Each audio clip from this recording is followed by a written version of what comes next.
If your door won't close fully because it's all crooked and misaligned, you gotta fix those hinges and the strike plate first. So first thing, check if the hinges are loose by wiggling the door a bit.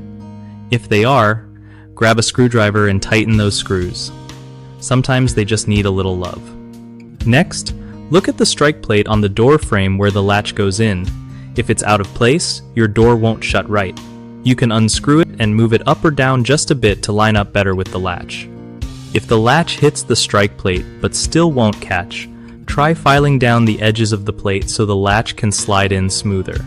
Sometimes hinges get rusty or bent, so swapping them out with new ones can help the door hang straight again. Also, check if the door itself is swollen from moisture. If so, sanding down the edges lightly might be necessary. Don't forget to oil the hinges with some WD-40 or similar stuff to keep things moving smoothly. Taking these steps can save you from having to call a pro or even replacing the whole door.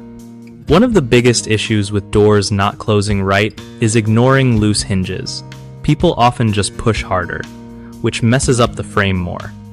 Tightening screws or replacing old hinges fixes this quick.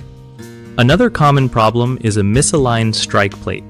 If you don't adjust it, your latch just won't catch, making your door stay open. Lastly, people forget to check for swelling or warping in wooden doors, especially after rain or humidity spikes, and sanding down edges can fix that without costing you a fortune.